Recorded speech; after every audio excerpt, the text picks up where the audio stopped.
Good day everyone, we are the group 5 and we will be discussing the traffic instruction signs and pavement markings.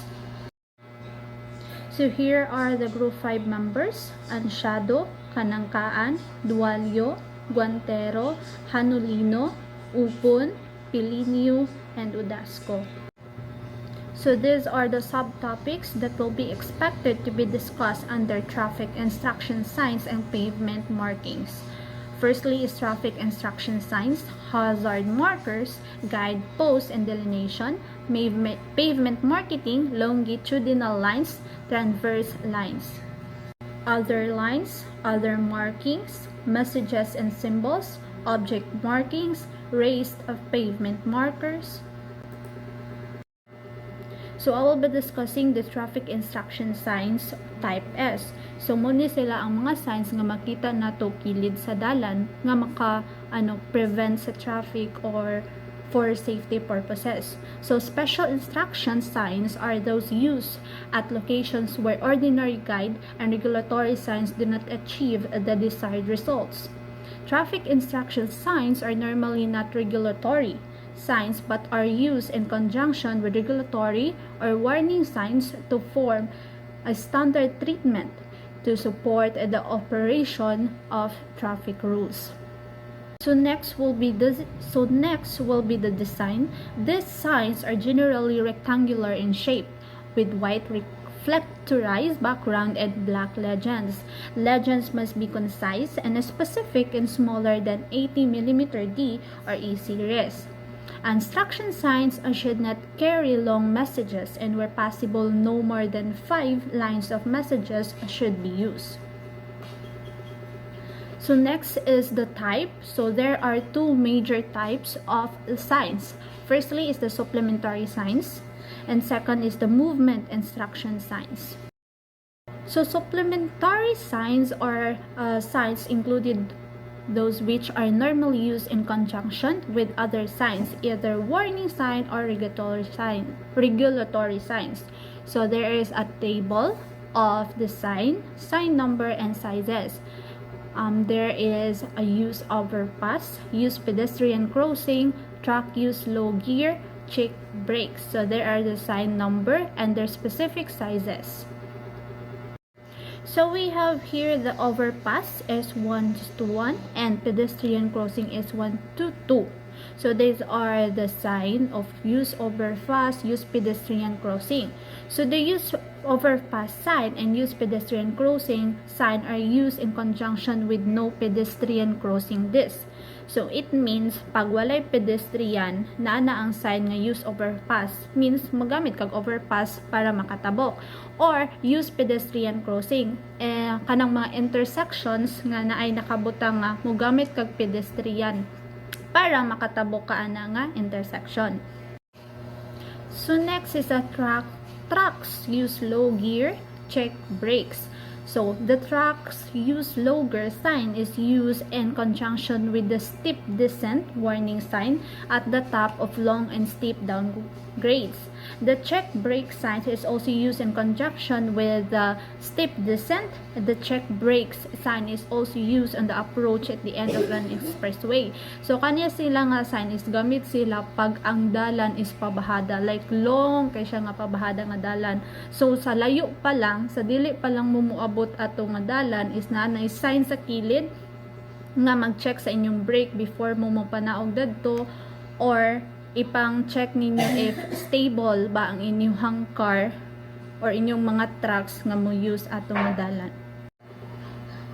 Next is a movement instruction signs. So table ni siya nga ang sulod is ang mga sign number and sizes nila. So darin mo lang taon nga table if unsa ang specific size ana nga sign. For example, reduce speed.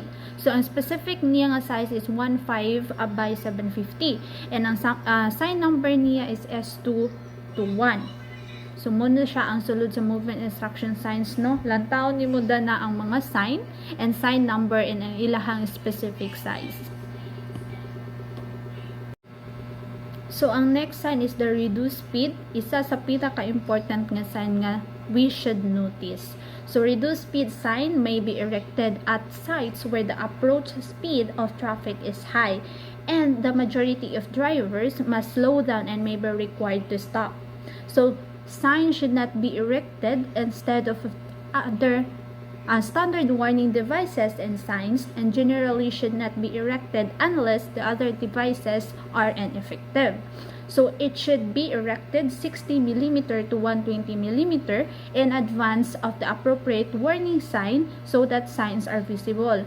So gamit kay ni siya nga sign, especially if what mentioned here is heavy traffic.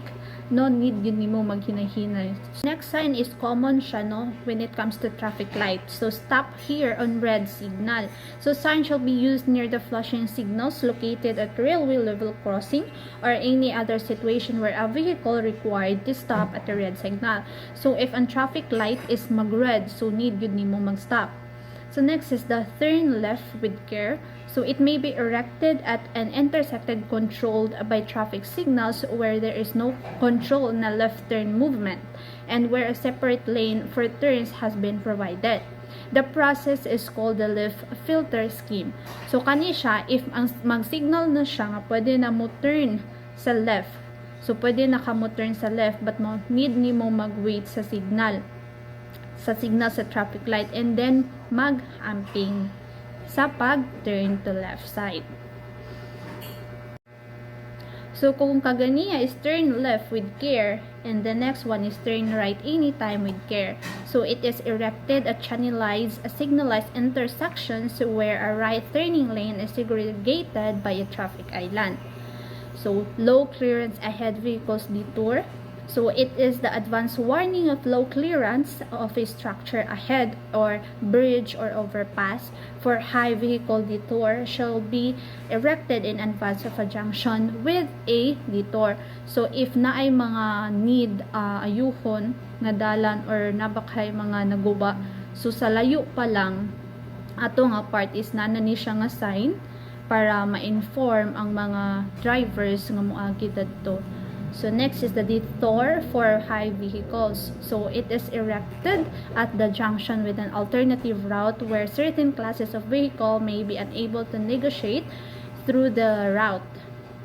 So the words high, heavy, wide, or long may be used as appropriate on the sign.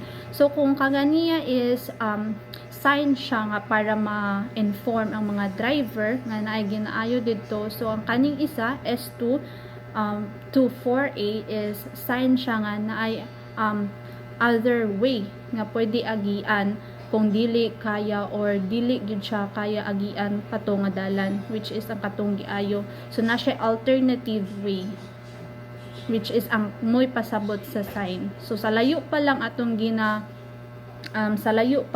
ginaayo nga dalan or unsa ba is naan ni siya nga sign para ma-inform sila nga pwede sila mong agi dadto sa alternative way kay dili maagian ang katong way nga ilang usually ginagamit.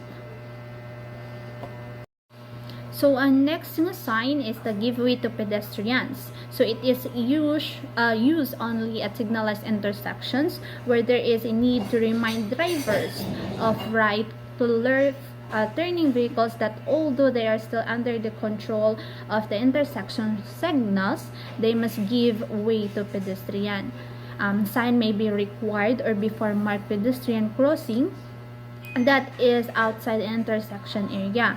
The sign should not be used except in this special circumstances because indiscriminate use would reduce the effectiveness of the general regulation applying at signalized intersection. So it is very important no kani siya nga sign, especially if daghan pedestrian, for example like sa USTP. So need na to na nga sign para makabalo sila nga agianan na siya sa tao and need nila mo stop pag naa na siya nga sign or na atong gamit sa karsada na white lanes or stripe lanes. So next signal is no right turn on red signal. So it means dili ka mo right turn pag red ang signal sa traffic light. So it is used at signalized locations where right turn and red signals will cause conflict problems either with through or pedestrian. So, slow vehicles use right lane or mabagal na sasakyan mamalagi sa kanan.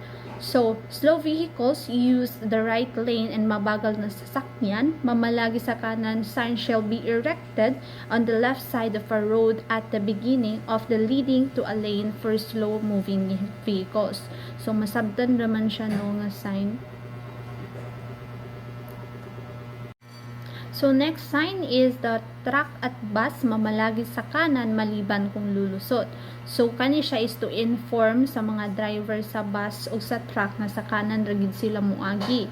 So, this sign used on major roads, particularly where a public utility vehicle lane is installed. Para dito ragid sila tanan muagi and dili sila makakos og traffic or aberya sa other nga kanang private vehicles. So, next is no through road. So, kani siya nga sign, it should be used where there is a possibility that through traffic may enter a dead-end local road on error. A suitable place to erect the sign is in underneath the street name sign in the sign road. Smaller sign than those specified may be used for some minor residential street.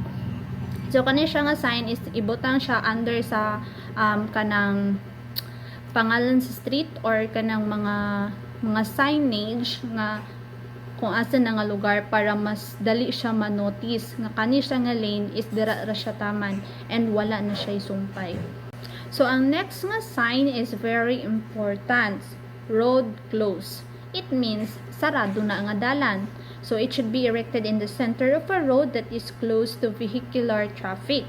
Erected in conjunction with a permanent barrier across the road. So to inform the drivers nga kana siya nga dalan is dili siya maagian.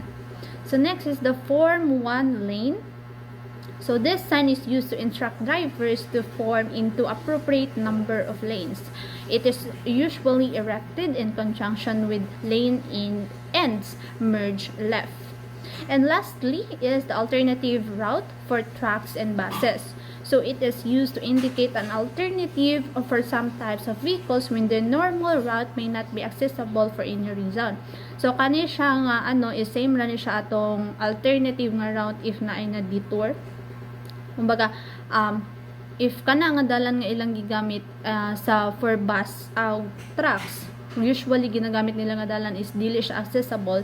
So kani siya ang alternative dalan is pwede nila gamiton, which is kana siya nga sign ang magkibali mag-inform sa ilaha nga pwede nila na magamit nga way.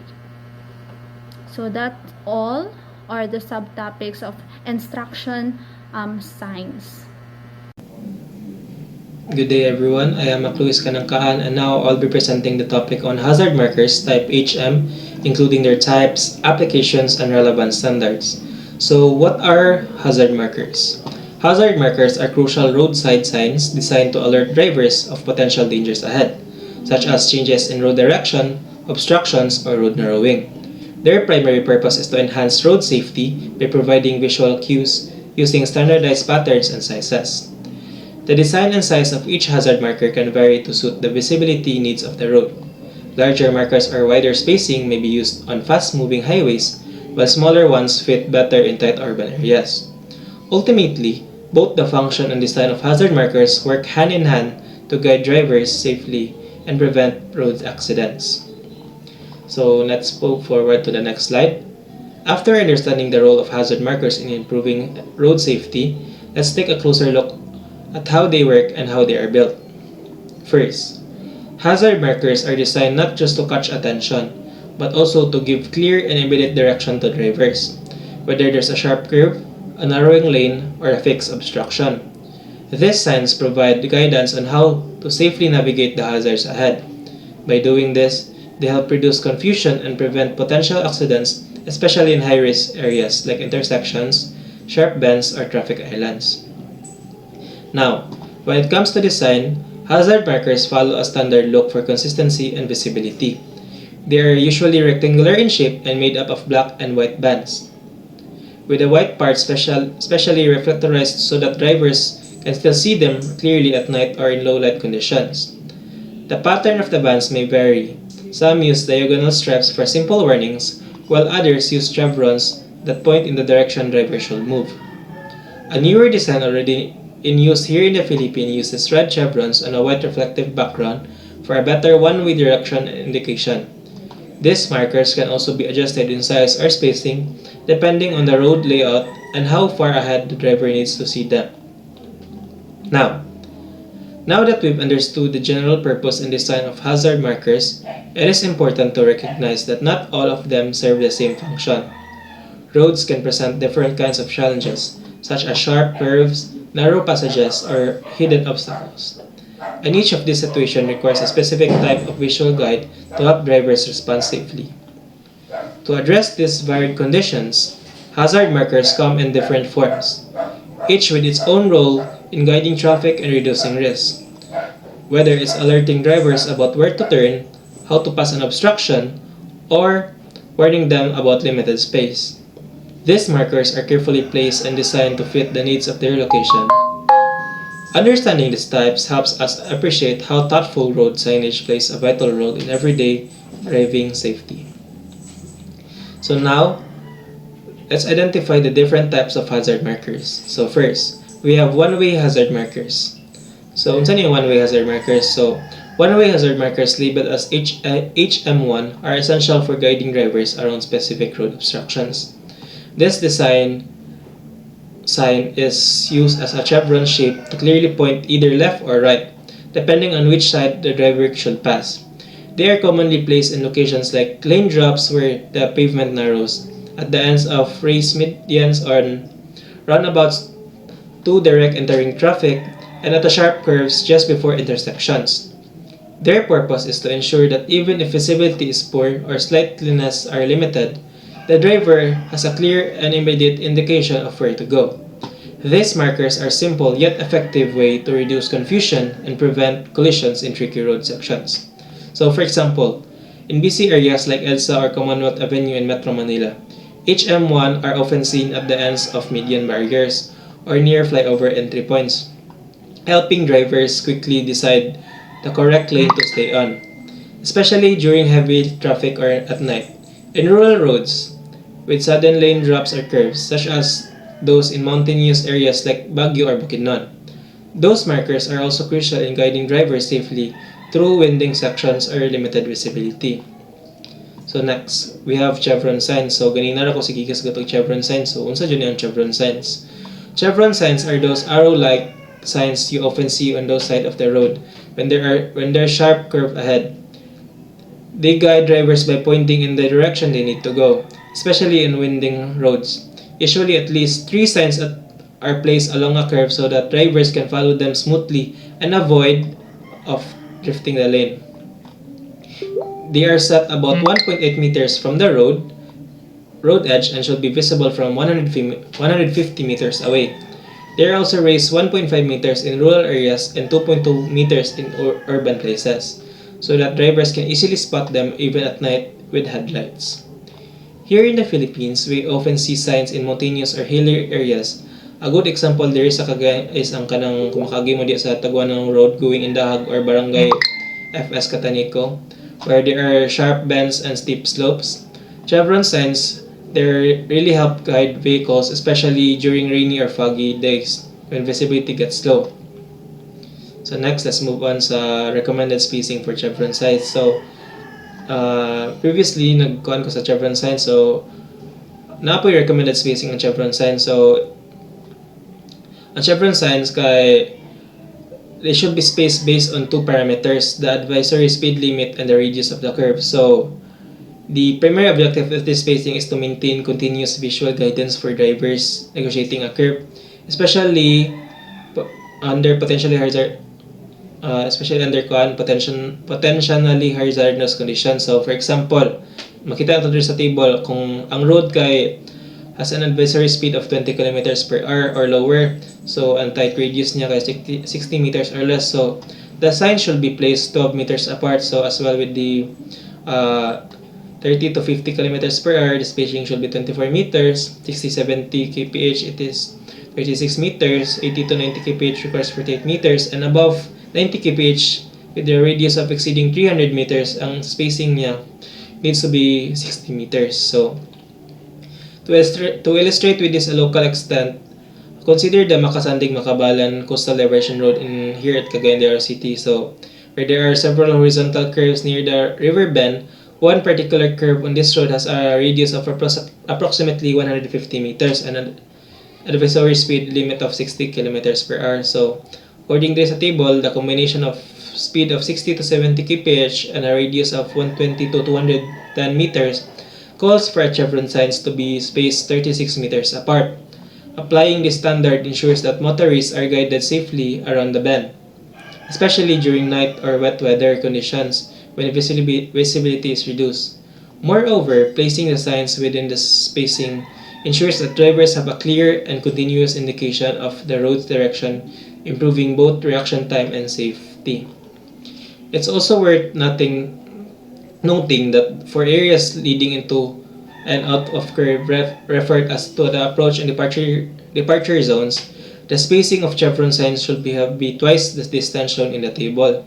So this extended spacing provides early warning and allows sufficient time for drivers to slow down before entering the curve and to reorient after exiting it.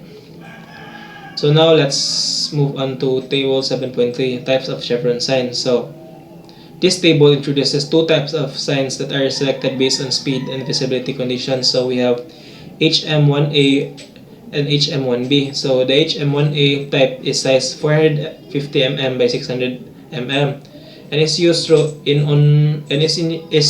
on roads with design speeds of 60 kilometers per hour or less, where visibility is not an issue, while the HM1B type is larger at 600 mm by 800 mm and is intended for roads with speeds over 60 kph or where visibility is compromised, such as during heavy rains or fog, or in areas with curves obscured by terrain or vegetation.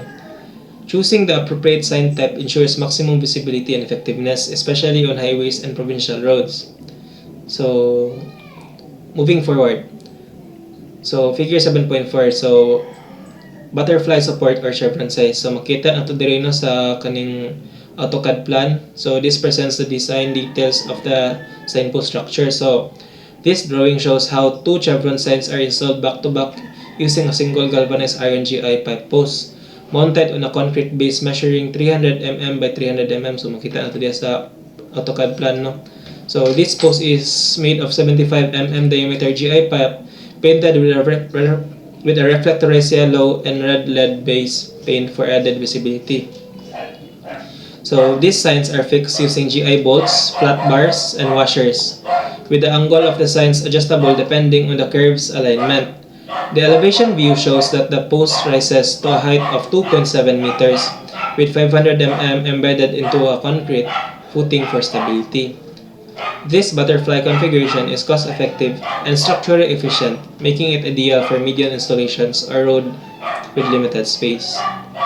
In figure 7.5 illustrates the actual spacing and arrangement of chevron signs within a curve. So, kita natin sa figure nga chevron signs are placed in such a way that at least 3 signs are always available to the driver while they navigate through the curve. So this ensures uninterrupted guidance and helps in adjusting steering and speed smoothly. So there is a figure 3. A practical example is given where there are curve as a speed limit of 70 kilometers per hour and a radius of 156 meters. So based there is a table, this matches the requirement of placing signs every 36 meters, which is illustrated by equidistant spacing along the curve. This figure also includes markings for approach and departure zones, reinforcing the need for extended sign spacing before and after the actual curve. So in conclusion, chevron signs play a vital role in ensuring safety, particularly on horizontal curves. By applying the correct spacing, selecting the appropriate size, and using the standardized support system, engineers can effectively guide drivers and prevent accidents rather. As demonstrated in our example from Cagayan de Oro City, the proper application of these standards is not just theoretical, but it is practical and it is essential in the real-world road conditions. So, two-way hazard markers, specifically HM4A, HM4B, and HM5, are essential for indicating areas where vehicles may pass to either side of roadside obstruction. These include features like median islands, large bridge or overpass supports, and wide structural columns, so they are particularly helpful in locations with limited visibility. One notable application is placing them opposite the stem of a T-junction, serving as a visual target to guide drivers coming from terminating road. So here is sa Cagayan de Oro, examples of these markers can be observed near the junctions along the Gosa to Lapasan Coastal Road, or approaches to underpasses where the road is divided. To ensure effectiveness, these markers are mounted at proper heights to maintain maximum reflectivity and to avoid the effects of dust and dirt built up, which is crucial in areas with frequent rainfall or heavy vehicle movement. So lastly, we have obstruction markers designated as HM3 play a critical role in ensuring road safety by clearly identifying fixed obstructions either on the road surface or overhead. These markers are mostly often used to warn drivers about road closures such as block segments in the middle of a street and a dead end of a cul-de-sac, or the limited access of service roads. Additionally, HM3 markers are essential for highlighting vertical clearance issues where structures like overpasses, bridges, or tunnels have low clearances. In such cases, they are painted with clearance signage like low clearance 3.5 meters. So, example na. To prevent accidents involving tall vehicles, in Cagayan de Oro, you can observe these markers at the entrances to service roads in areas like Kauswagan and under JR Borja Bridge, where clearance signage is necessary due to low overhead infrastructure. So, these markers are simply yet crucial for protecting both road users and public infrastructure. So, to conclude, hazard markers type HM, it is essential for safety tools that guide drivers through road obstacles, sharp curves, and structural obstruction. Each type serves a specific purpose and follows standardized design and spacing to ensure visibility and effectiveness. By using markers correctly, we promote safer roads and prevent accidents, especially in high risk and low visibility areas. So, that ends for my part. I hope you have learned something, and may I call on the next reporter to proceed with the next topic. Good day everyone, I am Open April Shira and today I'm going to discuss about guideposts and delineations. So guideposts, in general, guideposts are to mark the edge of the road formation. They assist the road users by indicating the alignment of the road ahead, specifically at horizontal and vertical curves. These are the upright markers placed at the edge of the road. Their main purpose are to guide drivers, specifically during curves, nighttime driving, or bad weather. Think of them as visual cues that shows where the road is going, particularly when the surroundings aren't clearly visible. Next, we have the design and application. The minimum requirement for a standard guide post shall be a post 1000 with a 50 mm high, with a wide area at least 100 mm wide over at least the upper 300 mm of the post displayed towards oncoming traffic, double-sided on a two-way carriageway. If 1000 mm high posts obstruct the visibility across the side of a curve, the overall height may be reduced to 600 mm minimum. That is shown in the figure 8.1. For installation, guideposts should be erected at or near the edge of the formation, with a uniform distance from the pavement edge. The nominal spacing of guideposts on a straight section of the road shall be 150 meters, with the posts in pairs, one on each side of the formation. On curves, the spacing in meters to be used is given as follows. Curve radii up to 150, spacing is equals to 0.3 or plus 5. Curve radii over 150, spacing is equals to 0.6 or where r is equals to curve radius in meters. Here are the tables showing the nominal spacing of guideposts on straight and curves, where we have curve radius and the spacing of outside of the curve and inside of the curve, with the following notes. where the radius of the curve of an existing curve is not available from the record, it may be determined approximately by measuring the middle ordinate offset from a chord of known length using the edge of the pavement or mark separation line as a guide. Next, on a guard fence, spacing should be adjusted if necessary to the nearest multiple of post spacing.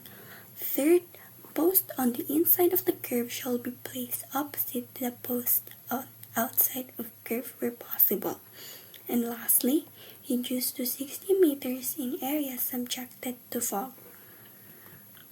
Next is the delineations. In general, delineators are small reflective panels or buttons mounted on the guidepost or guard fence as effective aid to delineate the roadway for driving at night.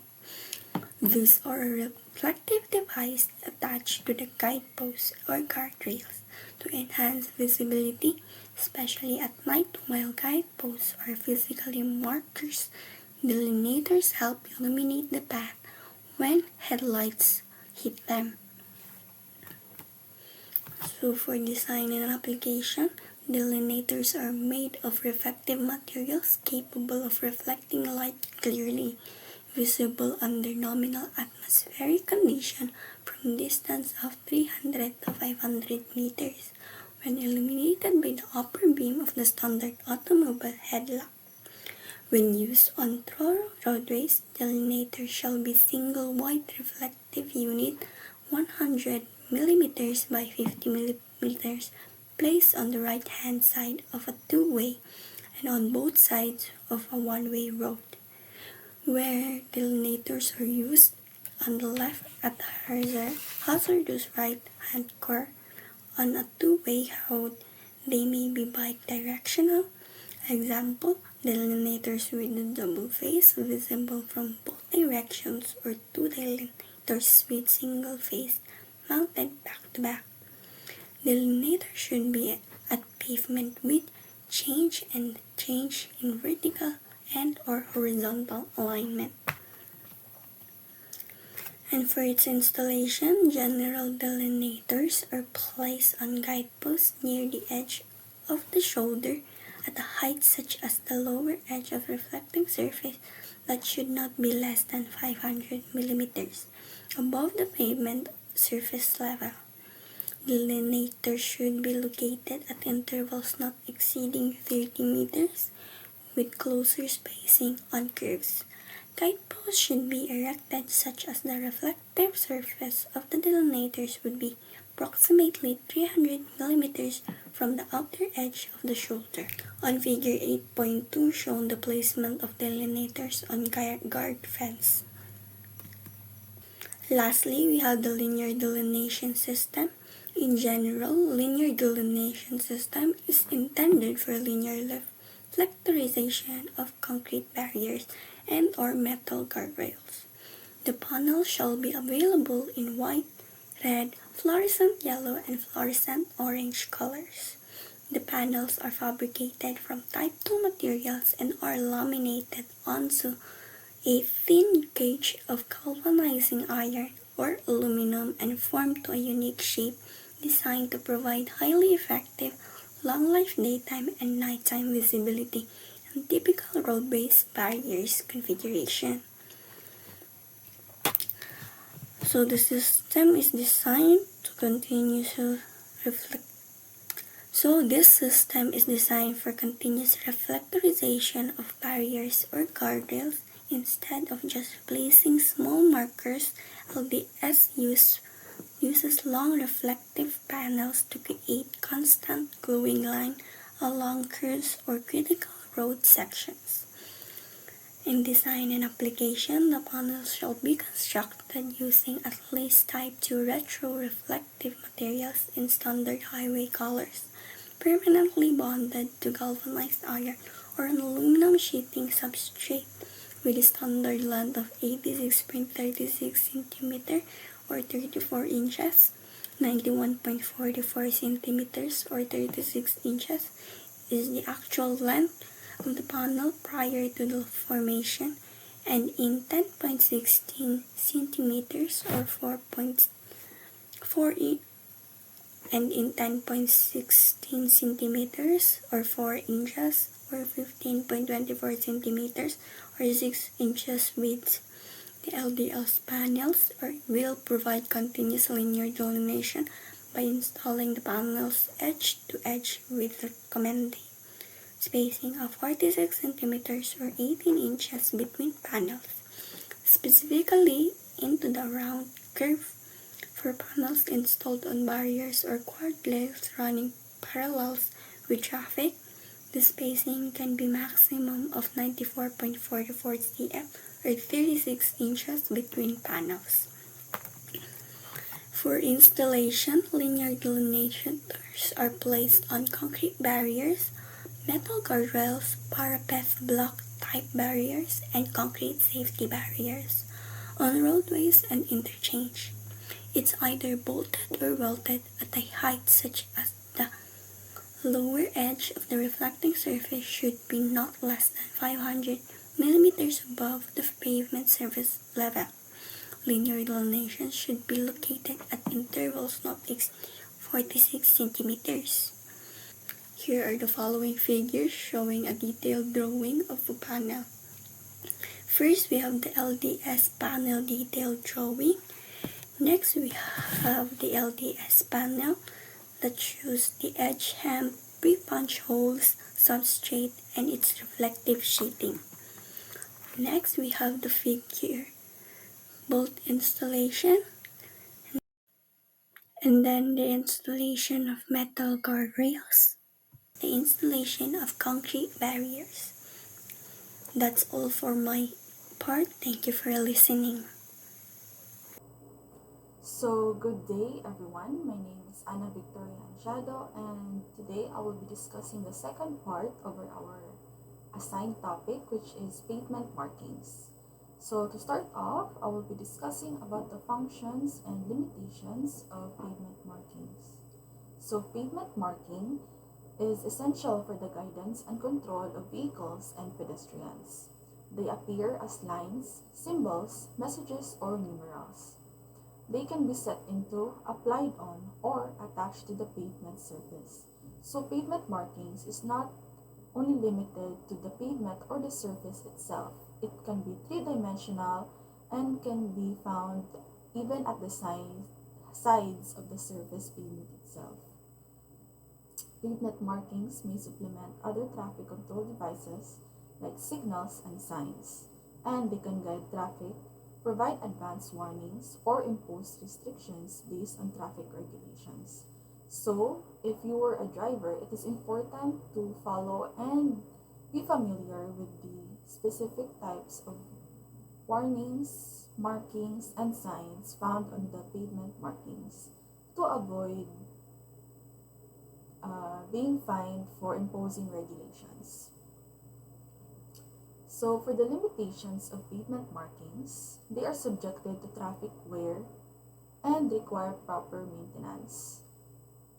This is obvious, no, since uh, pavement markings are applied on the surface of the road where a ton of vehicles pass through every day, it is always subjected to wear and tear frequently. So, a proper maintenance is always required. They may not be clearly visible if the road is wet or dusty and may be obscured by traffic. So this is also a common occurrence or a limitation of pavement markings since they are only applied on the surface and can be covered by large objects, which can happen a lot during traffic and may not be very visible, especially during rainy days. Next is the effect on skid resistance requires careful choice of materials and they cannot be applied on unsealed roads. So this is uh, understandable considering that pavement marking should be applied on a smooth and flat surface because in other words, if i-apply pa siya sa lubak-lubak na dalan, dili yun siya maklaro or it will require a lot of materials just for it to be visible for the drivers inside the vehicle. So another idea is that improperly applied pavement markings may cause confusion to road users, and old markings should be scraped off and the road surface resealed before applying new markings, unless new ones will directly overlay the old. So before replacing an old pavement marking, it is important to cleanly scrape it off to avoid kanang sapaw-sapaw na mga markings or signs. This is also to avoid accidents and confusion for the travelers. Next is reflectorized painted marking should be completed before installing raised pavement markers on concrete roads and resealing a road with raised pavement markers. All markers must be removed and holes repaired just before resealing. So in this case na magamit sila og raised pavement markers, it is important for it to be properly applied, and if it were to be removed, dapat pod plaster pod siya pagka reseal para wala po lubak-lubak na makasugod sa dalan. Next is the legal authority. Pavement markings shall only be applied or removed by the DPWH or an authority to which these powers are delegated, which in this case, the Philippines, DPWH. All pavement marking plans must be approved by the DPWH before installation and application. So since a majority of the roads is public roads man diri sa Philippines, so it is only right na ang DP ang mag-regulate or mag-approve if naanay pavement marking na need i-apply. Next is the standardization. Pavement marking shall be uniform in design and application, as in the case with all other traffic control devices. It is imperative that markings be uniform so that they may be recognized and understood instantly by all drivers. The DPWH, on request, will furnish the regional and district offices, local traffic authorities, material suppliers, manufacturers, and similarly interested agencies detailed drawings of the standard designs and locations. So, masabtan gid siya no na need gid uniform and standardized ang signs and markings na makita or ma-apply sa pavement surface, considering na kung maglahi-lahi man gyud siya kada region or kada lugar, it will confuse a lot of travelers or tourists na gagamit sa dalan, and kung na man gyud ang kaso, daghay mga mafainan. So, in this case, it is important for local authorities to be informed of the regulated and standardized signs and markings. Next is, I will be discussing about the types of pavement markings. So, for the first one is the pavement and curve markings. Longitudinal lines, which are those laid in the direction of travel, such as the center line, lane line, double yellow line, no passing zone markings, pavement edge line, continuity lines, and transition lines.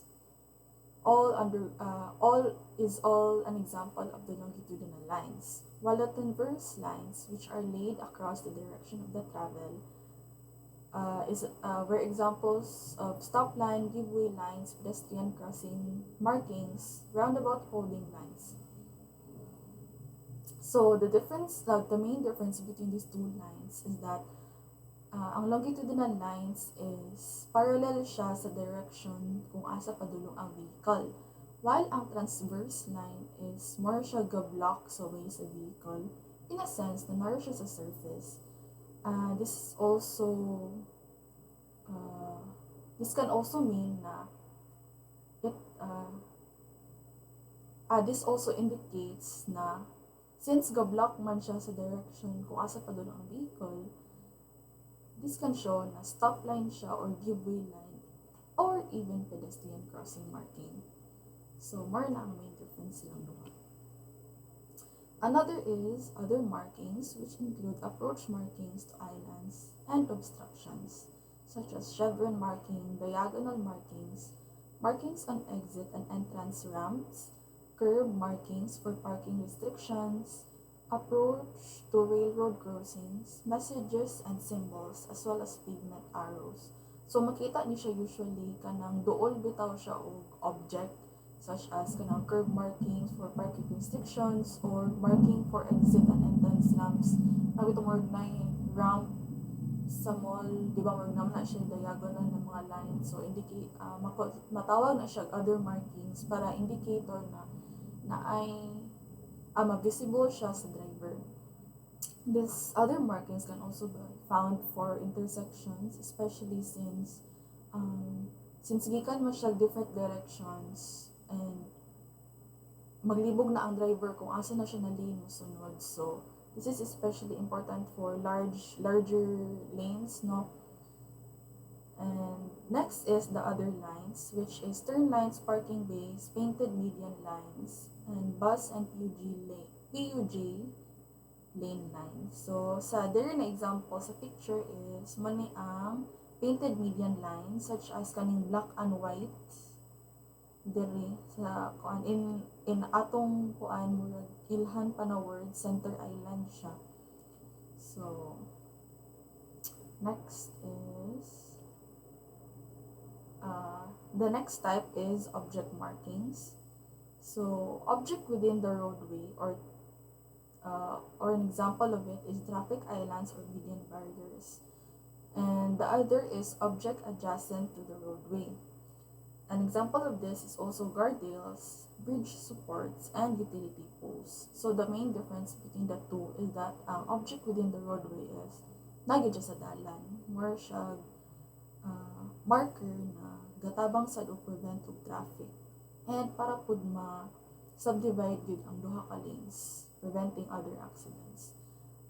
While ang object adjacent to the roadway is markers na nara siya kilid sa roadway. In other words, parallel siya sa roadway and wala siya sa tunga sa roadway. Next is the reflectorized markings. So these reflectorized markings, some of them were previously discussed and will probably be discussed by my other group mates, but I will just give a short description for these types of markings. So the raised pavement markers are usually used for traffic lanes with low visibility at night. So usually kana na makita na siya kanang musgiga na siya gabi para maka-indicate kung asa na dapit ang lane or kung saan na siya na lane. Next is ang hazard markers, which gawarn siya of potential hazards or obstructions along the way. And ang delineators is matawag po siya road boundaries para makita labi ng gabi gyapon na diyan nimo wala ka kabalo kung asa ang edge sa road, so indicator na siya kung asa ra kutob ang dalan. It is also useful for low visibility again sa gabi. And it can also be used for temporary hazards such as ongoing constructions during the road or even accidents. So, magamit gyapon na siya.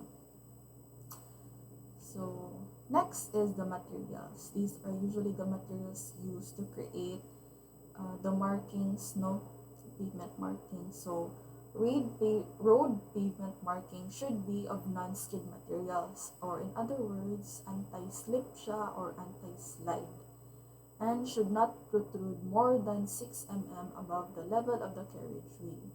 It should also be raised pavement markers on concrete roads should not protrude more than 25 mm above the level of the carriageway. The following subsections describe the commonly used materials for road markings. So, diri naka-indicate na ay mga raised pavement markers, which is na briefly discussed na ko siya kaning pinakauna na retroreflector raised pavement markers. So, importante po siya na di na kayo siya baga o di na kayo siya taas. Kay kung grabe po kayo siya kabaga, makakos na po siya accident. So, for this kind of measurements, okay ra siya. So next is the reflectorized paint. The first type of material is the reflectorized paint. So paint with glass beads embedded or premixed can be applied either by hand or with line marking machines for proper reflectorizing at night. The amount of glass beads used should be no less than 0.45 kilograms and no more than 0.50 kilograms per liter for drop-on and at least 30% for premixed paints. Glass beads are also improved skid resistance. So, makita niyo sa picture, more siya ka ng asin. So, di gina siya dali-dali ma-slide, no, kay rough ng giniyang surface. So, this is also why it's called improved skid resistance. And glass beads is usually made out of soda lime glass.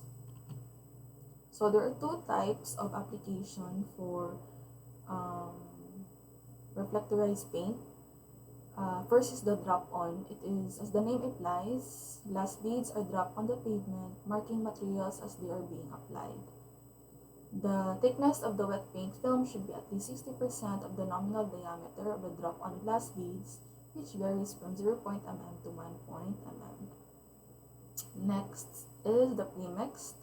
Beads are mixed with the paint from the material source and the mixture is applied directly to the pavement. So, ang difference lang nila is ang ilahang application where ang drop-on is naka-apply first ang paint and then na dayon ang glass beads.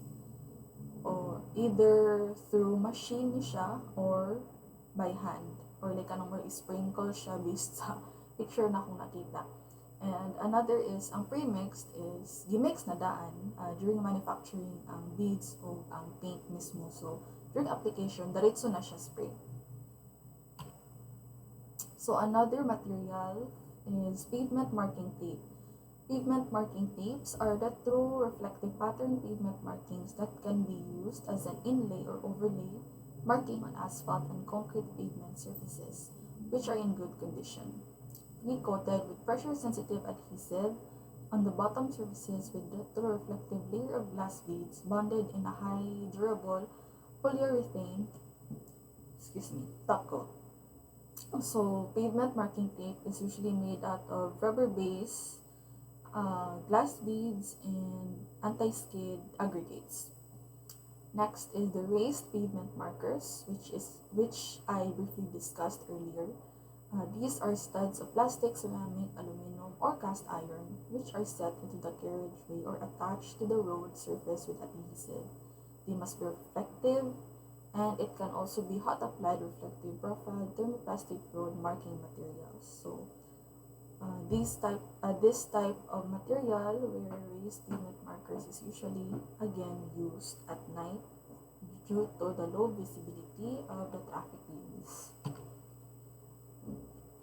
Next is the color of pavement markings. So each color can indicate different meanings for each mark. So the red is a no loading or unloading zone and fire lane zone.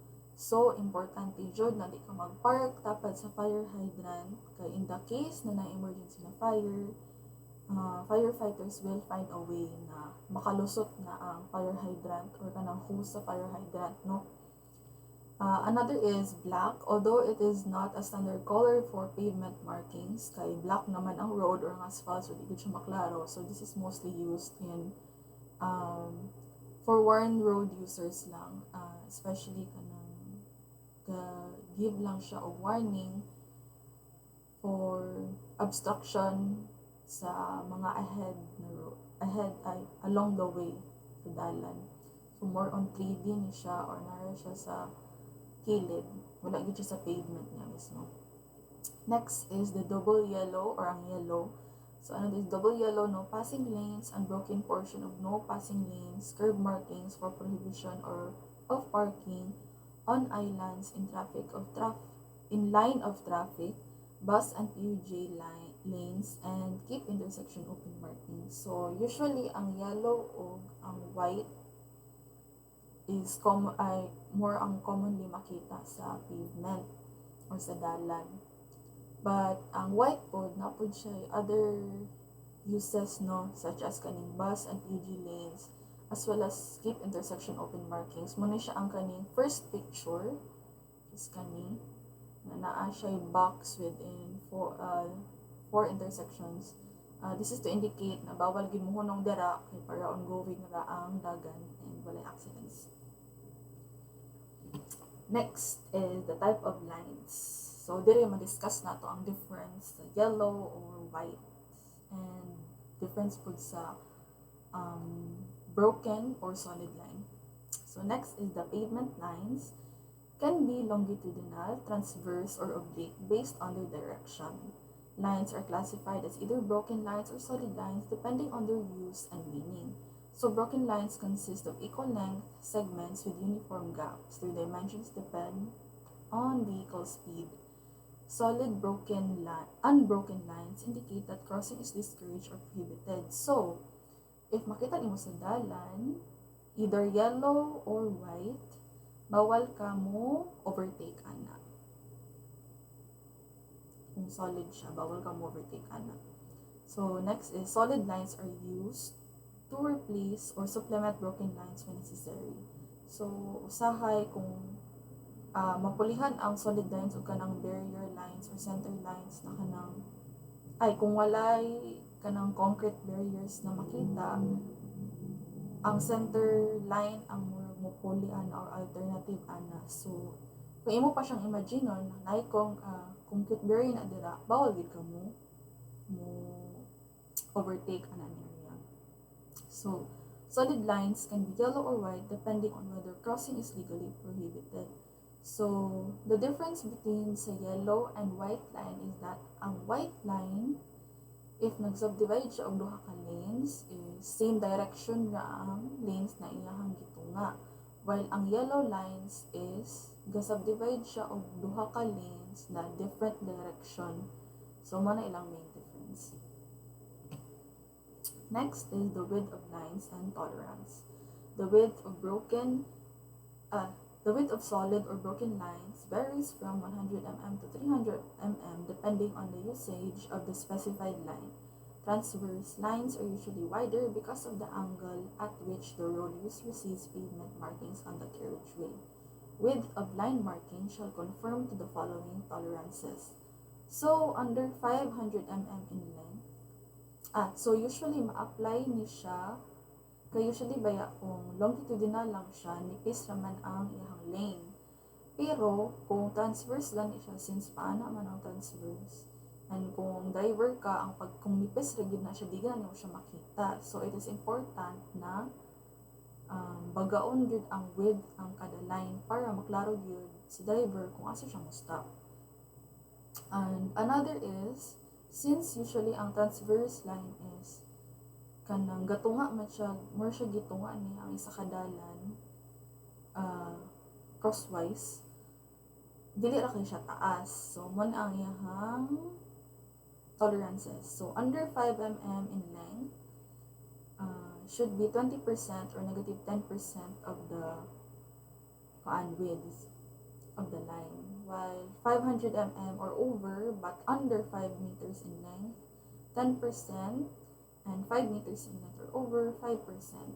So, muna siya ang sundon dapat sa kabaga sa kada line diri. Next is the definition. So, the following words will be used a lot during from the book, the topic, and maybe the course itself. Ikapila siya magamit. And this is also in a way a definition of terms kay ang words naman siya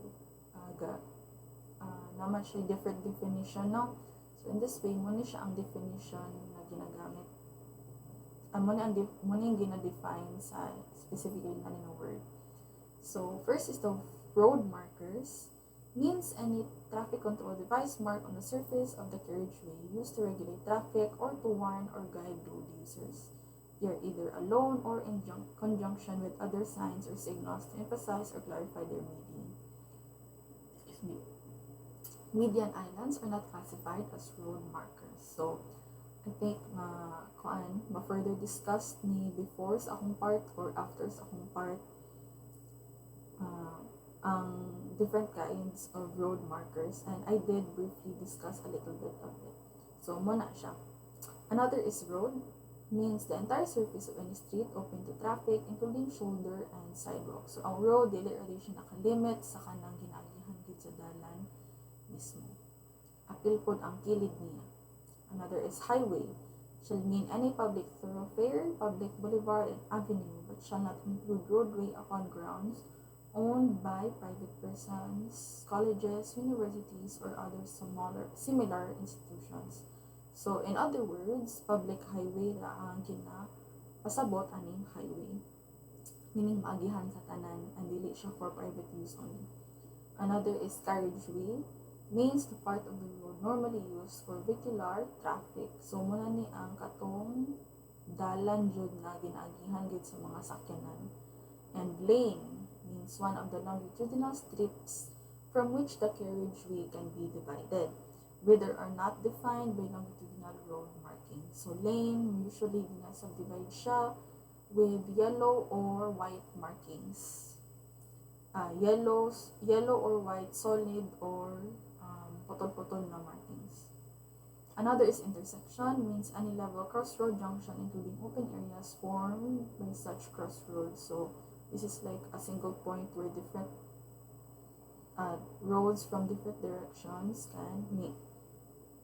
Next is built-up area, means an area with entries and exits, especially signposted as such or otherwise defined in domestic legislation. Next is domestic legislation. It's the entire body of national or local laws and regulations in force in the country. So, motor vehicle shall mean any vehicle propelled by any power other than the muscular power using the public highways, except heavy construction equipment, trolley cars, street sweepers, sprinklers, lawn mowers, amphibian trucks and tractors, trailers and traction engines of all kinds used exclusively for agricultural purposes. Standing. A vehicle is said to be standing if it is stationary for the time needed to pick up or set down persons or to load or unload goods. Parked. A vehicle is said to be parked if it is stationary for the period during which the vehicle is not limited to the time needed to pick up or set down persons or goods. So, in short, ang standing is kanang gaon pa ang sakyanan and dali ra kay siya igo ra kag unload or load o goods. While ang park is more on most cases naka-off na gid ang sakyanan, naka-plaster na and long period of time kada before muhawa. So next is driver shall mean any and every licensed operator of a motor vehicle. Next is the road users shall mean any person using the road including drivers. Urban roads where speed limit is 6 kph or less, and the rural roads where speed limit is over 60 kph. Although there are high-speed roads in the urban area, for the purpose of line marking, they are defined as rural roads. So, for kanang difference lang nila, it is labeled that way. So, I believe that will be all for my part. Once again, I am Ana Victoria Anchado, and thank you for listening to me. To the next reporter. Thank you.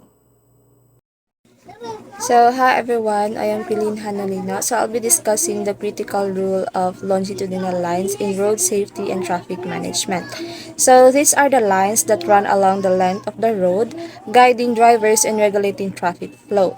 So, we'll be covering various types of longitudinal lines, including center lines, lane lines, barrier lines, edge lines, continuity lines, and transition lines. So, starting with the most fundamental, the center line, also known as the separation line, is shows the separate opposing flows of traffic or undivided roadways. As you can see in the diagram, it clearly shows where traffic moving in opposite direction should stay. Its placement is crucial, typically offset from the center or even one side if uphill traffic is present and parking is prohibited. So, the warrants for marking center line indicating the condition under which a center line is necessary, such as on urban or rural roads exceeding specific average daily traffic thresholds, or in areas with widening roads, frequent curves, and approaches to intersections.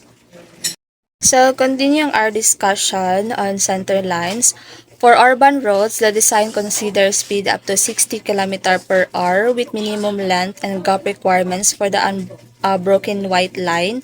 On rural roads, the standards are similar to urban roads but are applied for higher 85th percentile speeds. Importantly, when a road crosses a bridge, the center line must extend continuously for a specified distance from the bridge abutment to maintain consistent guidance for drivers. So next we have lane lines. Unlike center lines that separate opposing traffic, lane lines separate adjacent lines of traffic moving in the same direction. They are typically broken white lines 150 mm wide with specified lengths and gaps depending on the 85th percentile speed on the road. While not marked across signalized intersection or where a street is one way, they are crucial for defining travel paths. The table on this slide shows the standard lane widths, illustrating the recommended widths for traveled lanes, including those adjacent to curbs and parking lanes in both urban and rural settings. So this ensures adequate space for vehicles. So moving on to a more restrictive type of longitudinal lines, we have barrier lines. So these lines are designed to prohibit overtaking or passing maneuvers in either one or both directions, depending on their configuration. There are two main types, two broken yellow lines, often called a double solid yellow line, which prohibit overtaking in both directions, and a single yellow line with broken white line, which prohibits overtaking in one direction while permitting it in the other. So the table provides detailed criteria for determining no passing zone based on sight distance and vehicle speeds, ensuring that these markings are placed where overtaking would be unsafe. So, to further elaborates on barrier lines and establishment of no passing zones, these zones are designed on two-lane and multi-lane highways where overtaking is deemed unsafe due to limited sight distance. So, the Department of Public Works and Highways, or DPWH, is authorized to determine this zone based on factors like sight distance, design speed, and average daily traffic. So, this Furthermore, climbing lanes, which are no passing lanes, specifically used to manage slow-moving vehicle on uphill sections, ensuring smoother traffic flow and safe in these challenging areas. Now let's discuss the edge lines. As the name suggests, these lines are at the very edge of the traveled way from the shoulder area. They are typically solid white lines 100 mm to 150 mm wide, and in some cases, supplementary pavement markers can be used to enhance their visibility. The primary purpose of edge line is to discourage travel on shoulders, enhance safety, especially in adverse weather conditions or at night, and to help define parking areas, loading or unloading zones, or approaches to intersections. So the table here provides recommended width for edge lines based on road types such as urban, rural, and expressways. It ensures consistency in their applications. Again, it ensures consistency in their application. So furthermore, edge lines should generally not reduce adjacent line width to less than 3.5 meters, ensuring adequate space for vehicles within the lane. So, um, medians, if less than 1.2 meters wide will have edge line placed at the median curbing. Crucially, in no parking zones, the road curb is painted yellow by local government units, and in no loading or unloading zones, the road curb is painted red. These curb markings work in conjunction with edge lines to regulate roadside activities. So finally, we have continuity lines and transition lines. Continuity lines are 1 meter long, 100 millimeter to 200 millimeter wide lines with 1 meter gaps. So their purpose is to indicate a portion of the roadway that has been assigned to traffic, essentially guiding drivers through specific sections. Transition lines, on the other hand, are used to safely guide line traffic paths obstructions like islands, median strips, or bridge piers, or when there are changes in road width. So, in this table, it provides guidelines for the minimum length of these lines based on the speed of the road and the degree of lateral deviation, ensuring smooth and safe transition for drivers. So we're gonna move on to transverse line. So transverse lines are markers across the carriageway because of the low angles at which the markings are viewed. It is desired that all transverse lines are proportionally widened to give visibility equal to that of longitudinal markings or to avoid apparent distortion, where longitudinal and transverse lines are combined in symbols or letterings. So transverse lines may be classified into following types: stop lines, giveaway lines, and pedestrian crossing markings, and roundabout holding lines. So, what is transverse lines? Serves as a visual control, measures placed across the road to manage driver behavior such as stopping or yielding due to low viewing angles from a driver's perspective.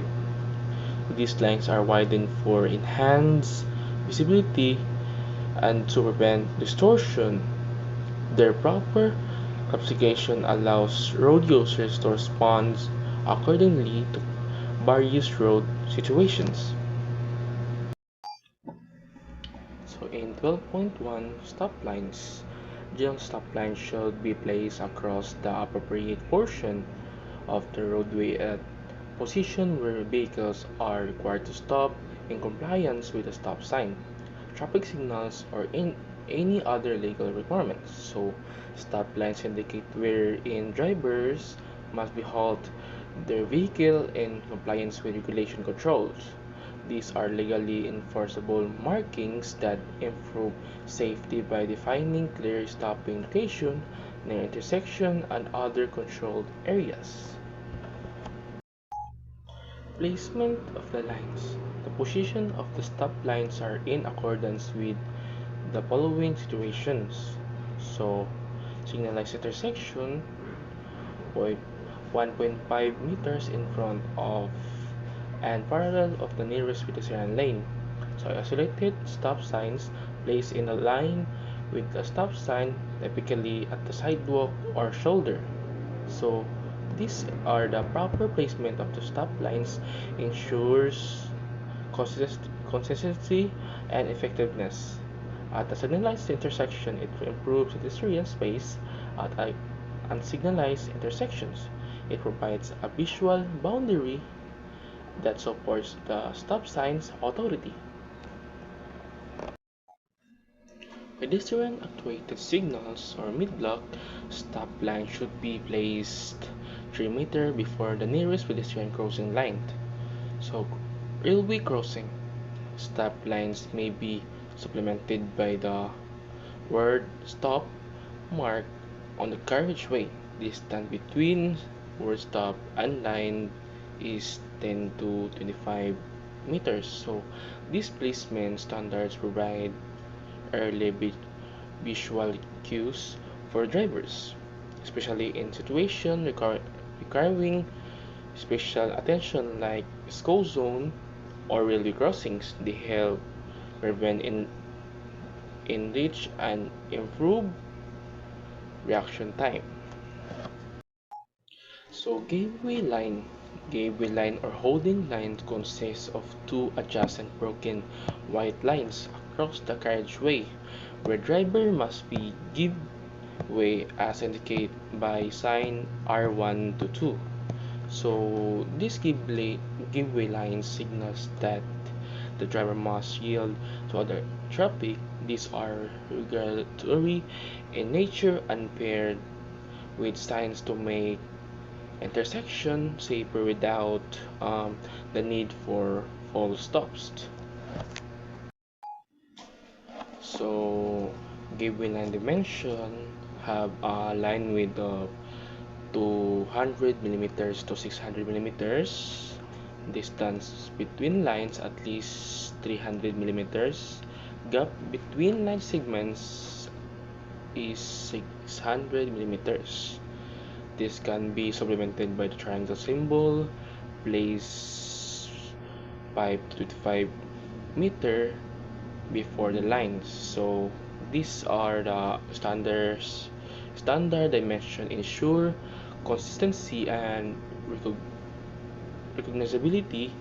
The triangle acts as an advance warning, further preparing the driver to yield. And 12.3 pedestrian crossing markings, or it would say zebra or non-signalized crossings, longitudinal bars. So 300 millimeters or 600 wide, not less than 4 meter long. Bars are parallel to road center line with equal spacing. So what is zebra? So zebra crossing prioritize pedestrian visibility and safety, especially at unsignalized location. The pattern ensures high contrast and quick recognition by drivers. 12.3.2 crosswalks, or it should say signalized crossing. Solid white lines not less than 4 meters and not more than 8 meters apart. 150 to 300 millimeter wide, used with intersection or mid-block signals. So crosswalk designated pedestrian space at signal controlled areas, promoting organized interaction between vehicular and foot traffic. So in 12.4, roundabout holding lines consists of broken reflectorized white lines 400 millimeters wide and 600 millimeters long with 600 millimeters gaps, forms prolongation of the curve of island outline on approach. So what this mean? So these lines guide drivers on where to yield when entering roundabouts. Their reflective nature aids visibility at night. No line is marked across the exit from the roundabout. Exit line markings appear on multi-lane roundabouts. Pavement arrows are essential on all multi-lane approaches. So exit markings are avoided to maintain flow, but lane arrows are crucial to direct vehicles to their appropriate exit lanes, reducing confusion. 13.2 parking bay lines are have two types, so parallel and angle parking. So in parallel, white line 100 millimeter wide, 2.5 from curb. Parking should be restricted near intersection as follows. So in parallel, 5 meters from corner, angle 12 meters approach, and 9 meters in exit. So these parking lines are standardized vehicles alignment. Clear spacing prevent obstruction of intersection and maintains turning room for vehicles. Minimum 20 meters from a traffic signal post, angle parking allowed only on wide, lightly trafficked roads. Disabled parking symbol on white by 800 millimeters by 690 millimeters on blue background. So these are distance rules prevented for vehicles from interfering with traffic signals or views. Accessibility requirements ensure equitable use of public infrastructures. In 13.3, painted median use on wide roads with light traffic or a solid curb isn't justified. So median width minimum of 2 meters, line width is 100 millimeters, not used on roads under 10 meters wide. So, explanation about this are painted medians provide lane guidance without costly construction. These are visual barriers are effective in low traffic environments for lane discipline. In 3.4 bus and PUG lane line. So unbroken line with 150 to 300 millimeters wide separates bus and PUG traffic from the other vehicles. Can be supplemented with raised pavement markers. So dedicated lane improve public transport efficiency and minimize conflict with general traffic. Consistent markings to enforce lane discipline. So in 13.5, loading and unloading bay lane line. So these are a broken white line with 150 millimeter wide with 1000 millimeter gaps indicate loading and unloading zone for PUGs, often including parking obstruction and road signs. So this marking serves as space for efficient passenger drop-off and pick-up, reducing traffic interruption and congestion in busy areas. Lastly, 13.6, do not block intersection lines. So do, do not block intersection lines are yellow box with diagonal lines forming an X with line width of 200 millimeters accompanied by the do not block intersection sign. So what is this?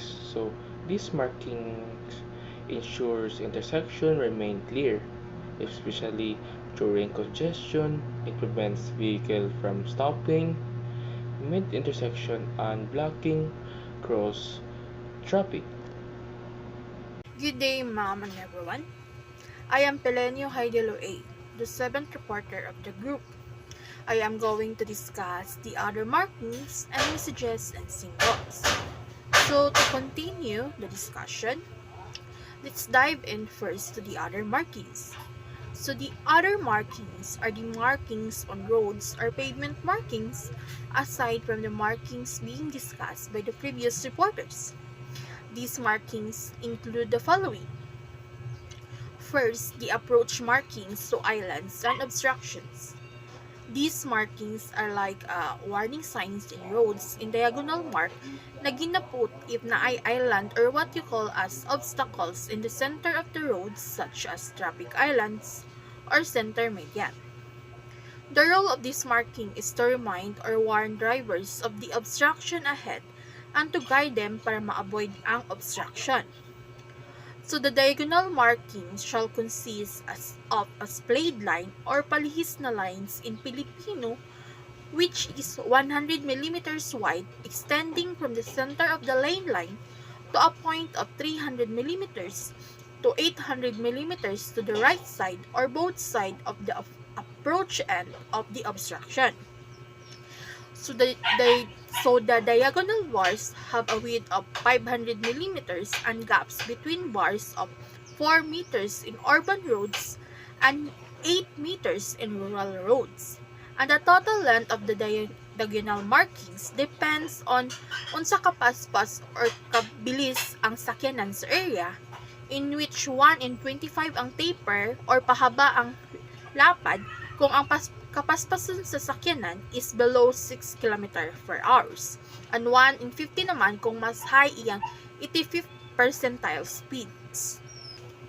Next is chevron markings. Chevron markings ay mga pattern ng arrow or V-shaped lines used to guide traffic into the right turning lane safely, especially when there is an island in the intersection. So the outline of the markings is 100 mm wide or 150 mm in high-speed roads, while the diagonal bars have 500 mm ang haba, which is naka-align sa direction of the travel at 2 to 4 meters in urban roads. And its spacing from the bar to the outline is 100 mm or 150 mm in high speed. Next is diagonal markings. These are diagonal lines placed on a sealed shoulders or other portion or part of the road in which traffic is not desired or kanang dili dapat agian og mga sakyanan. It has the same bar width as the other diagonal markings, and the spacing between bars is 6 meters. Next, rumble strips. Rumble strips are raised or textured lines in pavement, which are thermoplastic type of lane marking designed to alert drivers when mulihis sa dalan, such as visual, audio, and motion warnings. It is a highly visible horizontal lines that produces a humming sound and vibration that stimulates the senses of the driver. So next is markings on exit and entrance ramp expressways. So in an exit ramp marking, a solid line at least 100 mm wide should be placed on both sides of the triangular neutral area. This is the zone between the main road and the exit ramp at every expressway exit. If there's a deceleration lane or a lane for slowing down, a broken white line should be marked at the apex point of the triangular area. This line should cover about the half length of the deceleration lane. Inside the triangular area, diagonal markings like slanted lines or chevron should be used. These markings guide vehicles exiting the expressway, ensuring they do so in a safe and structured way, and clearly define areas where driving is not allowed, or what you call as neutral zone. So on the other hand, in entrance ramp marking, a solid line at least 100 mm wide should also be placed along the side of the triangular neutral area, next to the ramp lane at expressway entrances. If there's an acceleration lane or lane for speeding up to merge into traffic, a broken white line should be marked but must stop before the end of the taper or the merging section into the main lane. These markings help drivers merge safely into the expressway, keeping traffic orderly and avoiding confusion or accidents near merging zones. Next is the curb markings for parking and loading or unloading restrictions. So for parking restrictions, areas where parking is not allowed should have solid yellow paint on the curb face or the vertical edge. This is often combined with parking signs for clarity. Yellow painted curbs clearly show where parking is prohibited at all times. While on loading or unloading restrictions, curbs may also be painted with solid red color to indicate no loading or unloading zones. The method is the same as for yellow parking restriction markings. These curb markings ensure smooth traffic flow and safe use of roadsides by clearly identifying no parking or no loading zones, reducing obstruction. And lastly, for the other markings, is the approach to railroad crossing. Before a railroad crossing, you'll find a cross X marking, letters RR, a no passing zone road marking, a double solid stop bar placed 3 to 12 meters before the rail crossing. So these markings must be on all paved roads that lead to railroad crossings, painted and white except for the no passing zone marking, which follows standard yellow. So for signal controlled crossings with boom gates, stop bars must be placed before the gate on both approaches. Advanced warning sign, like for example the W7-1 sign, must be placed before the crossing gates to alert drivers. These markings are vital for preventing accidents at rail crossings. They give drivers visual cues to slow down, stop, and remain alert when approaching a railway track. So, messages and symbols. So, under these are the following. First, messages. These are short word messages painted directly on the road surface to warn, inform, or guide drivers. They are especially helpful when approaching areas that require extra attention, like for example in intersections, school zones, or pedestrian crossings. Messages are limited to 3 words or less to ensure a quick and easy reading while driving. The spacing between words may vary depending on the message content, road type, driving speed in that specific area. The first word of the message should be placed closest to oncoming traffic, so it's read in the proper order as the vehicle moves forward. In urban roads, messages are usually in white, while in rural areas, they can also be in yellow or another contrasting color. The height of the letters or numbers must be 2.5 meters tall on urban roads and 3 meters tall on high-speed highways. So these are the some messages permitted. First is the stop. This message instructs drivers to bring their vehicle to a complete stop before proceeding. It is used at intersections with stop signs or traffic lights such as pedestrian crossings and railroad crossings. It ensures that the driver yields to other traffic or pedestrians before moving forward. Next is keep clear. This message tells driver to keep a specific area of the road open and unobstructed even during traffic congestion. It is used in front of intersections, driveways, or gates near emergency exits or fire stations. It prevents blocking to access to important zones or passageways. Next is school. This message warns drivers that they are entering a school zone. It is used near schools and pedestrian lanes used by students in combination with speed limits and school signs. It alerts drivers to slow down and be extra cautious for children crossing the road. Next is the PEDSing or pedestrian crossing. This message indicates a designated pedestrian crossing zone. It is near crosswalks, intersections, schools, malls, and etc. It reminds drivers to yield to pedestrians and reduce speed. Next is the railroad Xing or the railroad crossing.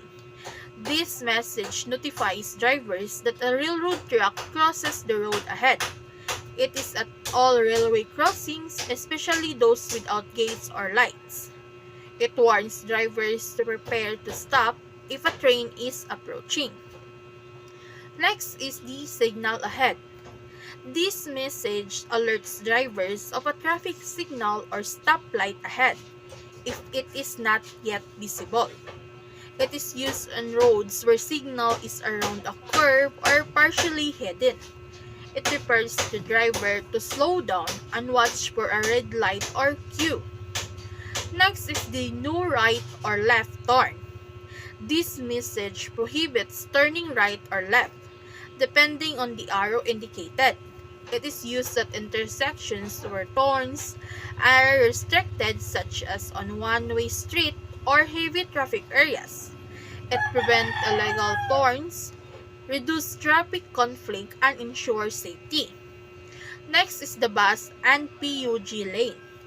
This message identify lanes exclusively for buses and public utility jeepneys or the PUGs. It is used in dedicated public transport lanes, usually in urban areas like EDSA or major highways. It gives priority to mass transport vehicles, improve traffic flow, and reduce congestion. These some permitted messages pro- provide immediate and easy to understand visual warnings or instructions to drivers, increasing safety and clarity. Next is symbol. There are three kinds of symbol. First is the gateway symbol, the pavement arrows, and numerals. So first is gateway symbol.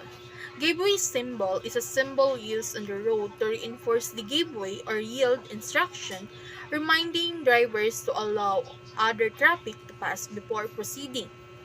It is a triangular symbol with each side 1 meter long, using a 400 millimeters wide white line positioned about 15 meters from the stop line. The symbol size and location can vary based on road conditions, vehicle speed limits. So the gateway symbol give a visual alert to drivers to yield the right of way, especially at intersections or merging lanes. So the second kind of symbol is pavement arrows.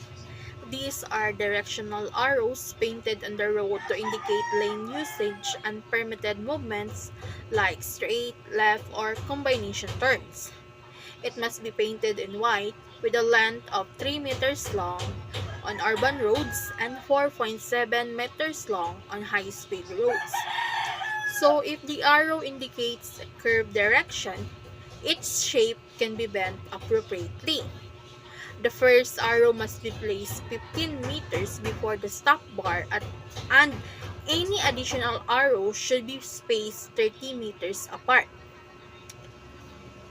So these arrows help prevent confusion and abrupt lane changes by giving drivers a clear direction for their lane movement.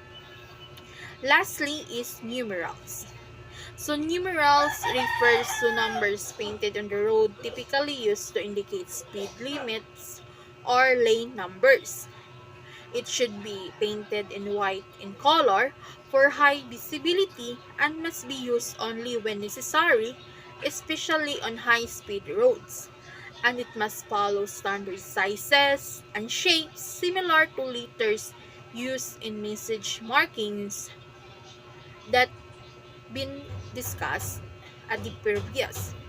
So, numericals specifically provide numerical instructions to drivers such as speed limits like 30 and 60 or lane numbering, helping regulate traffic flow and ensure safety. So, messages, symbols, and numerals alert and guide drivers quickly, maintain traffic order, and ensure safety at critical points like intersections, crossings, and lane merges. And that concludes my discussion. Hello, I am Megoza Lopez Tuolio and I am the last reporter for this group. So we are now down to the second to the last topic of this lesson, which is the object marking.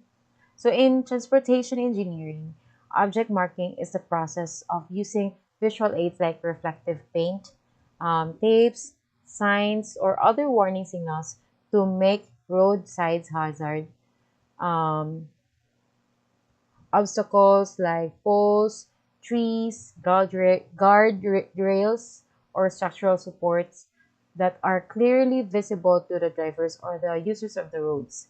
Its main goal sa object marking is to increase safety by making these objects very visible, particularly at night or in a very low visibility situations like during fogs, like no light. So in that sense, it will help the drivers avoid accidents and safely navigate around potential hazards. And an essential part of the road safety management, a proper object marking complies with safety regulations, and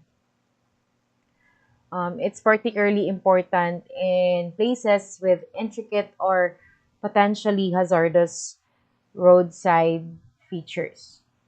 So, the application of this object markings, it is where and why to place object markings on or near roads. So these markings are used to identify serious obstacles like bridge supports, um, monuments, traffic islands, signs, loading bays, railroads, posts, culverts, and structures such as trees or rocks around the road.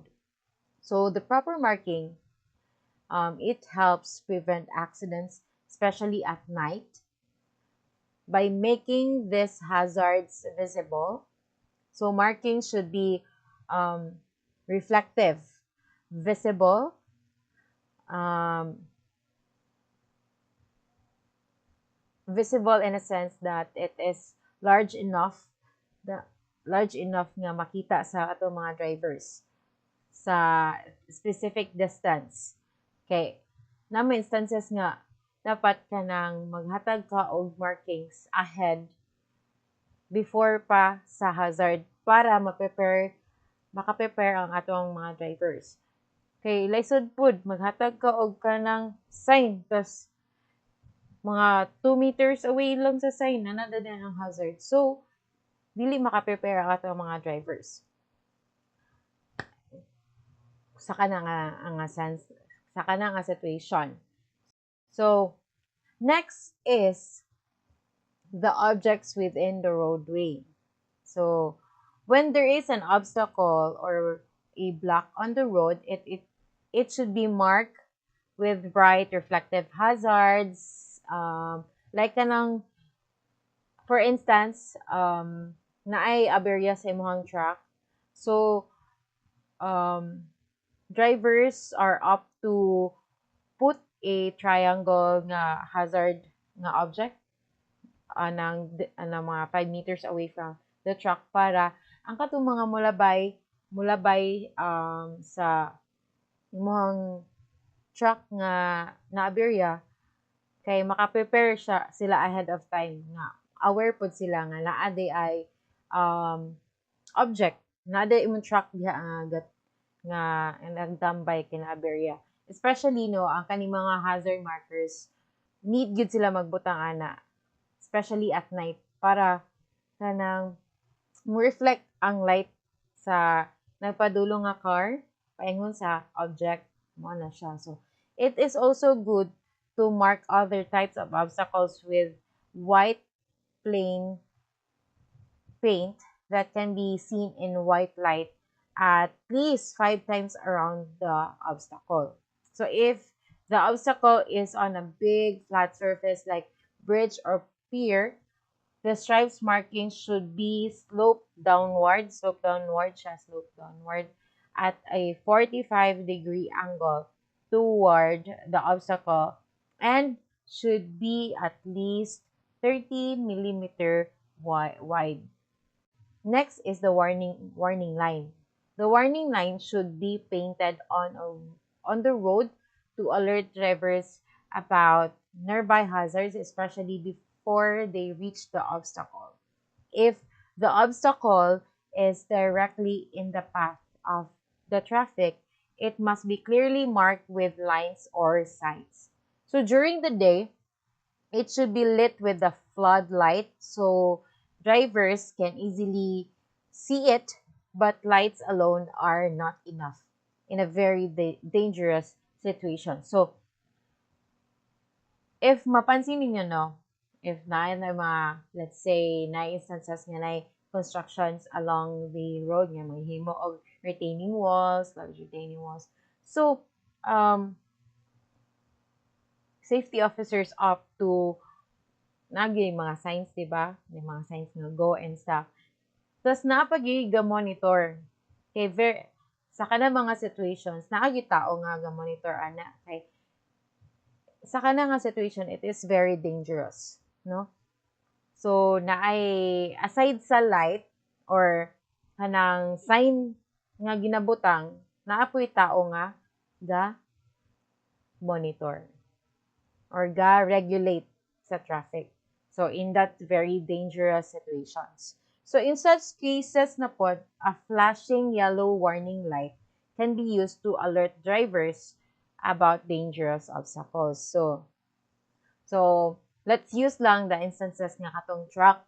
So na-aberya man ang truck, no?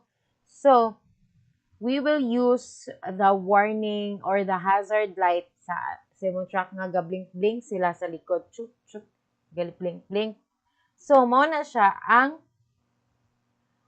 ginagamit para also ma-aware ang mga drivers nga mulabay sa imuha. Next is the marking on curbs. So, the marking on curbs are typically painted colors on the edge of the road or sidewalk. These are used to indicate parkings or other restrictions. So, ang kani mga curbs, kanya na siya mga kilid sa kalsada. So, let's say, mo yung kalsada. Mo ni siya ang kalsada, no? Mo siya, kalsada. So, diri sa kilid, mo ni siya ang curbs. Na siya diha, kilid. Mo na siya diha. So, ang red daw, red color, is generally indicates on no parking or no stopping at any time. The yellow color nga gipaint sa curbs, it often means stopping is allowed only for loading or unloading passengers or materials but not for parking. So, mana siya. Ang green daw is typically signifies limited parking time with a duration often indicated by a nearby sign. Ang blue sa daw is usually designated for disabled parking only, and white is generally allows for general parking but can also be used for other markings depending on local regulations. Next is the object adjacent to the roadway. So, objects close to the roadway should be clearly marked with hazard signs or painted markings to indicate danger and improve visibility for drivers, especially to those near the edge of the road or objects that could pose a hazard. Again, sa kato nga example no sa truck, mo na gyud to siya, need jud ka magbutang og what you call that, hazard signs para ma-aware yun. So, sa main purpose of the marking, no, is for the safety. So, ang marking objects adjacent to the roadway is crucial for driver safety as it helps them to anticipate potential hazards and avoid collisions. Second is guidance. So, ang markers can help drivers stay within the intended path of travel and avoid obstacles or any accidents. And lastly is for awareness. So, by clearly marking objects, drivers can be more aware of their surroundings and make safer decisions, and for them to prepare pod ahead of time. So, muna siya ang sa importance of object markings.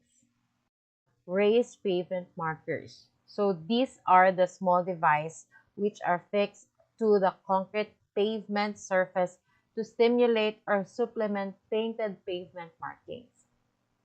The use or installation of raised pavement markers on asphalt paved roads is subject to the conditions stated in the DPWH Department Order Number 36 dated August 12, 2009, and raised pavement markers may be reflectorized or non-reflectorized depending on their use and position when installed. So these are very common, no, especially here in the Philippines, because we have um, roads nga walay street lights, ano siya, only lane lines lang siya. So with this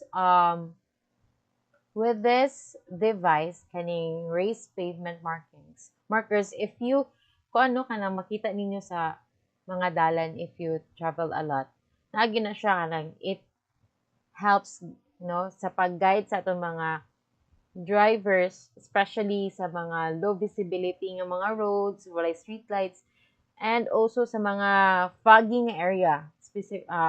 Ako nabantayan, labi na sa Claveria nga area, na diha naapoy mga devices diha, mga raised pavement markers nga ginabutang para makita nila ang asa gyud sila nga lane, no, para di sila magka balin-balin kay, because dili maklaro ang dalan, dili maklaro ang kalsada because of the fog, low visibility. So we have the warrants for use for the raised pavement markers. So because of the high cost of installation and maintenance of this device, use of raised pavement markers may be considered only in the following condition. So first, mo na itong nakita diha, in hilly areas where fog and rain are frequent causes of traffic accidents. Like I said before, mga fogging area like Claveria. And next is in windy roads and accident-prone areas. So, tungod sa kamahal sa iyahang installation, sa iyahang cost, ang gina-consider lang yun sila sa pag-install ana, or ang pinaka-priority sa nga ma-installan sa kana nga device is kanang mga foggy area, labi na sa mga rural areas. Now we have the substitution of lane lines, no siya. So na naman tay kanang, what you call that one, raised pavement markers. So natin tay substitution of lane lines. The substitution of painted lines by raised pavement markers should only occur where necessary and is usually reserved for lane lines, where the visual, auditory, and tactile effects of the markers help to keep the motorists or the drivers to stay in a given lane. So the markers used for this purpose may be combination of reflective and non-reflective markers. So we have here a figure, no? Figure 17.1. If you base a book na gihatag.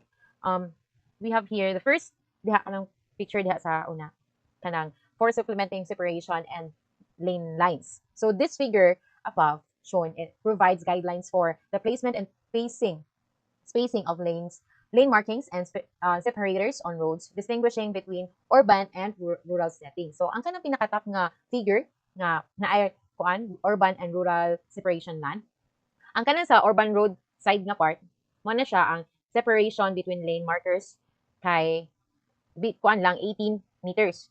Whereas ang rural roads sa pikas, pinaka left side, the separation is wider compared to the urban roads, which is 24 meters. And then, the symbols indicate the types of the symbols indicate the types of markings used on each type of the road. So, ang kana po dayon ang bottom part, no, after kanang sa ikaduha, sa under sa, or ako na kong describe na figure, it shows the direction of traffic flow and the lane marking patterns for each road type. So, ang kanang urban areas daw, ang lane markings are spaced 18 meters apart, whereas ang rural areas, spacing niya is 24 meters. Ang kaninga diagram indicates the placement of lane lines and markers on single lane roads where markers are placed on lane roads to guide traffic and maintain lane discipline. So overall, ang kanang first picture sa babaw helps ensure consistency and lane markings to enhance traffic safety and road guidance tailored to urban and rural road conditions. Next naman, ang kanang pinakaubos na figure, which is ang title is for replacement of lane lines on dual carriageways. So this figure illustrates the placement of raised pavement markers, which are the white reflectors, for replacing lane lines on dual carriageways, showing different configuration for urban and rural areas. As you can see there, no natay legends. So ang number one here is the non-directional white markers represented by black squares. And then ang number two is the bidirectional reflected white markers represented by open squares. And then third is the non-reflected white ceramic markers represented by circle. And lastly is the white reflectorized markers. So indicated siya sa solid line. So it is shown there no sa figure sa urban area na siya 18 meters and ang markers are placed within 3 meters from the start of the section, then 6 meters apart within the 12 meter segment, and then 3 meters from the end. So this traffic flows is in the indicated direction. Whereas the rural area na siya 24 meters, niya ang markers are placed sa 3 meters from the start, 3 meters apart in the first segment, and then 9 meters in the middle, and 3 meters from the end. So these markers sa rural areas nga markers are positioned for clear lane demarcation with an emphasis on reflectivity for nighttime visibility. So overall, this diagram kaning sa P assists in the proper placement of reflected markers for optimal road safety and visibility. So we have now the supplementing painted lines. So these are the reflective markers placed at the regular intervals in gaps along a line may help to define the line, particularly at night or under foggy or wet conditions. So, kani daw nga mga lines usually treated in this manner are center lines and edge lines. So, it is very common to us, no? Kay gayus magita sa kalsada or sa road. Na ay titeg mapansin nga mga white lines sa edge, sa dalan, sa kalsada, and then sa center. So, it's either white, yellow solid line, double yellow solid line, ano siya. And then, naasay mga putol-putol nga mga yellow, white solid line. Yan na siya ang mga lines nga ginapaint sa road, which is reflective.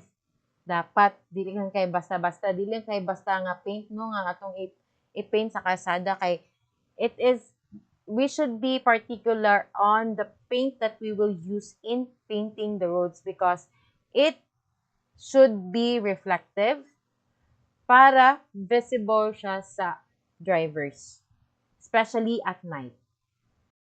So we are now down onto the last topic, which is the placement of markers. So the markers supplementing center or lane lines may be placed in the gaps between or midway between the line segment at a spacing of 9 meters where fog or heavy rain occurs in the build-up areas.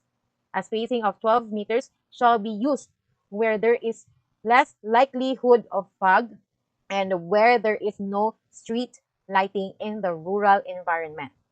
Markers used to replace lane lines shall be placed in groups as shown in the figure 17.1, which is discussed previously.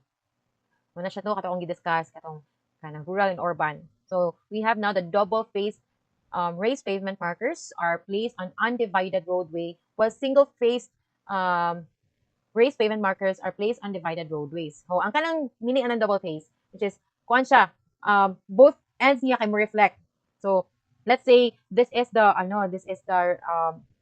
raised pavement markers. Mo reflect ang end din mo reflect po ang end din. So trucks going in this direction will see this reflection, and the trucks going in this direction will also see this reflection. Whereas the single face pavement only this end lang. So one direction lang ang makakita sa ihang reflection mo na siya.